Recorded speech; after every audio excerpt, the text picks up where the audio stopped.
Well, hello. We're making a black-eyed peas shepherd pie with duck magret, orange zest, and moringa powder. We're also talking about a historical figure whose work, vision, and accomplishments you still use to this day, and you don't even know it.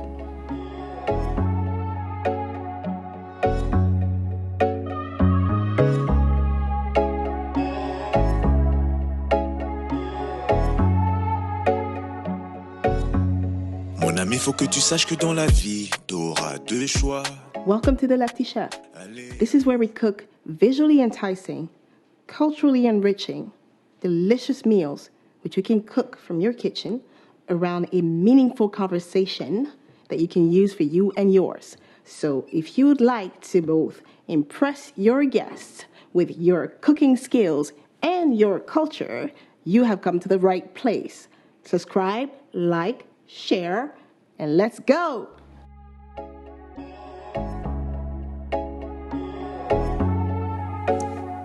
Alright, we're starting with the beans. Boil some water in your saucepan, add some salt, also add some baking powder. You'll thank me later. Then you put your beans in there and make sure your water is boiling. You're going to want to boil these for about 45 minutes or until they get tender. The way to make sure that they are ready to go is to test it with your fingers. Make sure that they are easy to smash. Strain them, put them aside. Put them in a mixing bowl if you have one, or any container that works for you. Reserve the water. Do not dispose of the water. We're going to use that water later to make our perfect tomato sauce. You want to keep that. Now, step 2 is time for our duck breast. You want to pat dry your duck breast, both sides, to get rid of any unnecessary moisture so that we can create the perfect pan-seared duck breast with a perfect crust. Now you want to add some salt and pepper. I love to use freshly ground pepper if you can, on both sides.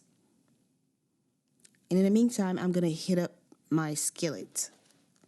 I like to use a cast iron skillet for that type of operation. Next, when your skillet is nice and hot, lay your breast skin side down. Very important, lay it skin side down first because that's where most of the cooking will be happening. You want to keep your breast skin side down for about 10 to 13 minutes, depending on the thickness of your breast. For that reason, you want to check every 3 to 4 minutes to ensure that you're going the right direction. What you're looking for is perfect fat distribution and perfect crust.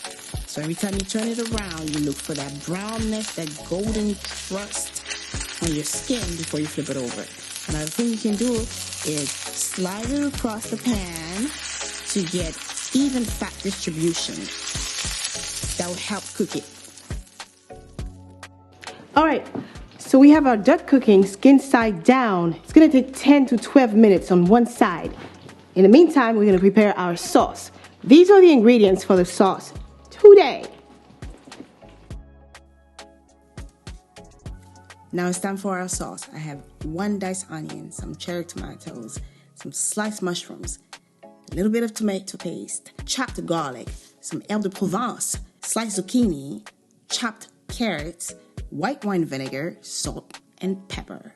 Flip it over.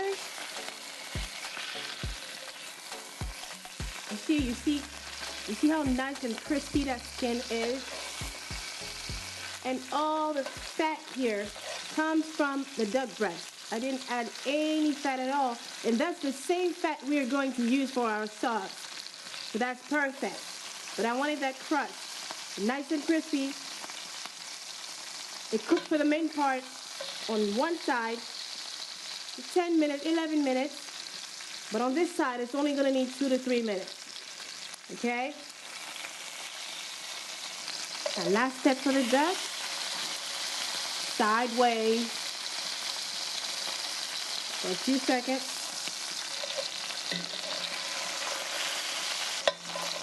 And that's it for the duck. We'll give it some rest and move on to the sauce.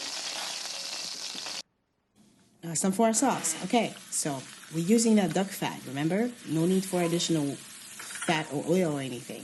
So I got my onions, my chopped garlic, mix it up real good, let it smell good, get fragrant, let it sweat, add your cherry tomatoes, mix it up a little bit. Every vegetable that we mentioned before, you add little by little. So now we have your diced carrots, mix it up, be patient with it. It doesn't take that long, but it needs to be incorporated little by little. Then it's time to add your zucchini. See all these beautiful colors getting incorporated to each other. And finally, your mushrooms, which take less time to cook, which is why you put it last. A little bit of salt and pepper. Now it's time to add all your added flavor, starting with the tomato paste. Mix it up, let it get incorporated and familiar with every part of your pan, every ingredient, every seasoning, every vegetable. Let it fry a little bit. Then you can add your moisture, your white wine vinegar, and that broth. Remember the broth we saved in the beginning, the bean broth? That's when you add it. Just half a cup of that is perfectly fine. Let it simmer. Add your herbe de Provence and let it rest on slow and low heat. All right, we're looking good. So we have everything ready now.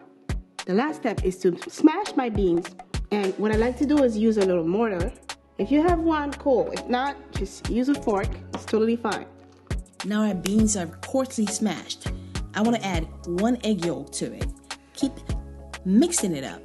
Add half a cup of hot milk or warm milk at best. Mix it up, keep mixing. It's coarsely smashed. It doesn't have to be all smooth like a mashed potato. A little bit of that moringa powder, so about a teaspoon or 2. I just sprinkled some herbe de Provence, and I'm gonna add a little bit of butter, maybe a teaspoon or 2, and just keep mixing it up. Mix it, mix it, mix it. All right, let me get everything cleaned out here so we can start putting our dish together. And now it's actually a great time to speak about the man who this episode is dedicated to, Dr. Joseph Ki-Zerbo. Throughout our research, we were fortunate enough to get in touch with his daughter. Her name is Françoise Ki-Zerbo. She currently resides in Burkina Faso, where she works as a notary, and she's also a writer, amongst other things. She was kind enough to speak of her father herself. Let's listen to her. Rappelons-nous du penseur, de l'homme d'action, de l'enseignant, du chercheur, de l'homme politique engagé pour le développement endogène de l'Afrique. Joseph Ki-Zerbo nous a interpellés en écrivant le livre qui porte le titre « À quand l'Afrique ?» Cette question résonne toujours en Afrique et au-delà de l'Afrique aux oreilles de tous les fils et toutes les filles de ce continent.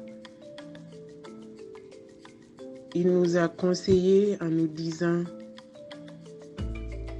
en Djoula, Bambara, Nanlara, Ansara, Nandara, Ansara. Il a mis en garde celles et ceux qui ont tendance à se coucher sur la natte des autres continents en attendant un développement clé en main. Dormir sur la natte des autres, c'est dormir par terre. Et le seul développement est le développement clé en tête, c'est-à-dire celui fondé sur les savoirs, le savoir-faire, le savoir-être des peuples d'Afrique, de ce continent où est apparu l'homme, berceau de l'humanité, comme l'a démontré Joseph Ki-Zerbo. Il faut donc creuser d'autres puits pour les soifs d'aujourd'hui et de demain, comme Joseph et Jacqueline Ki-Zerbo l'ont fait. La semence porte du fruit. La preuve en est que Rama Fofana est une valeur ajoutée. Elle apporte sa contribution, elle rend témoignage, elle pérennise l'action de ceux et celles qui se sont littéralement investis pour que l'Afrique soit à la fois visible et crédible dans le concert des continents. Cette Afrique qui est à la fois berceau et espoir de l'humanité, comme Joseph Kizerbo nous l'a dit et il l'a prédit. Merci beaucoup, Rama Fofana.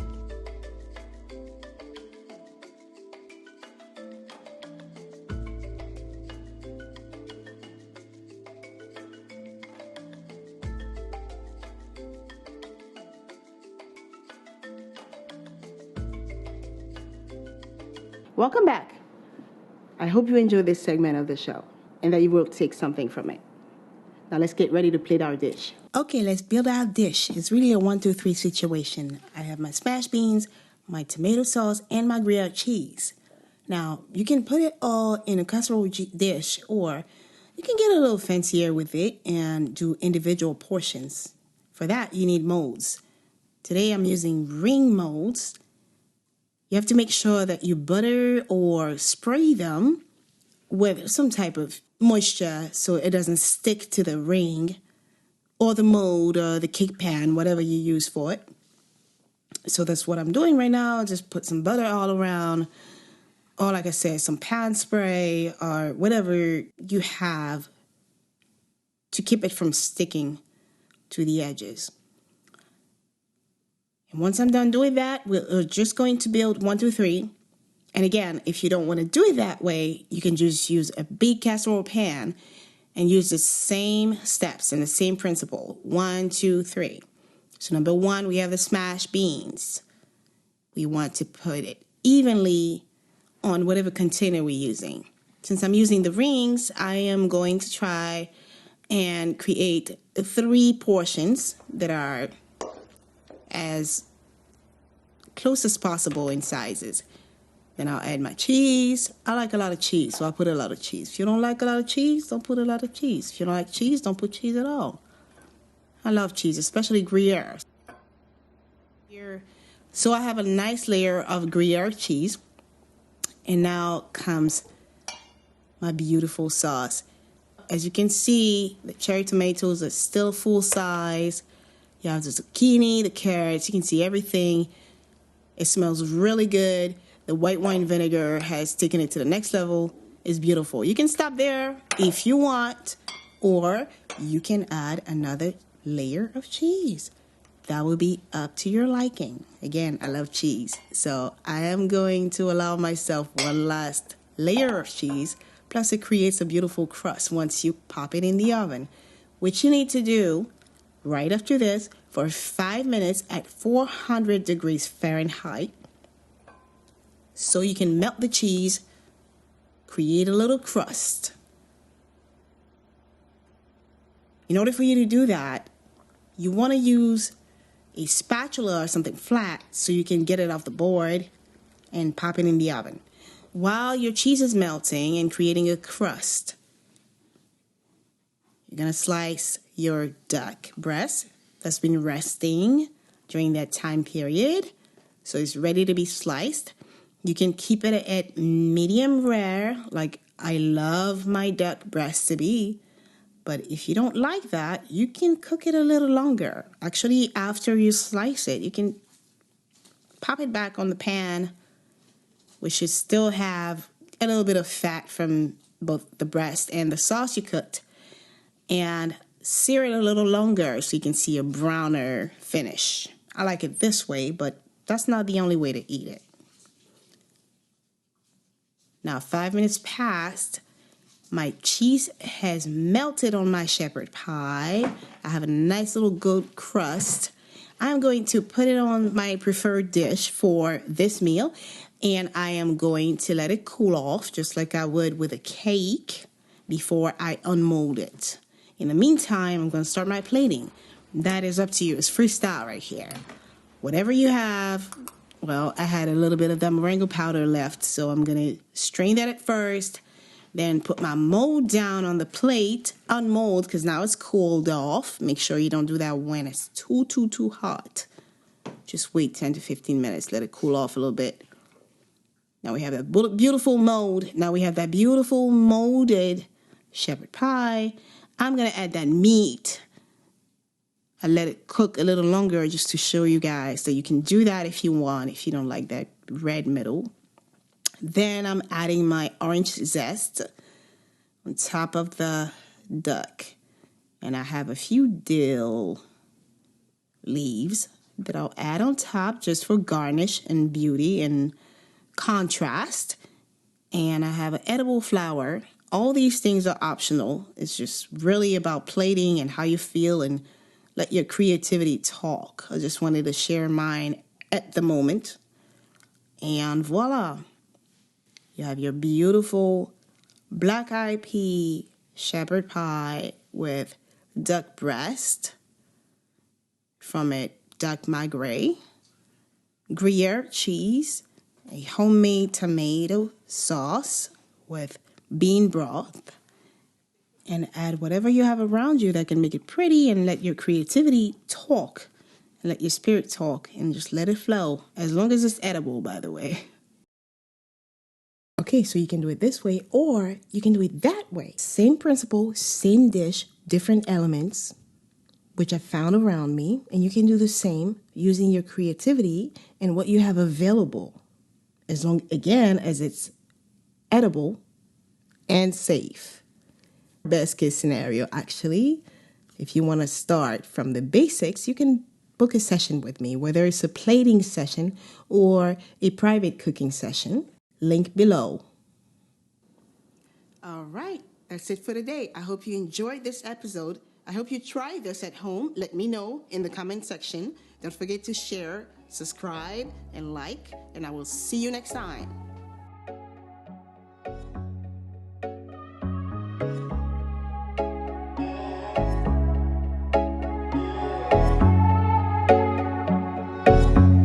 Mon ami, faut que tu saches que dans la vie, t'auras deux choix.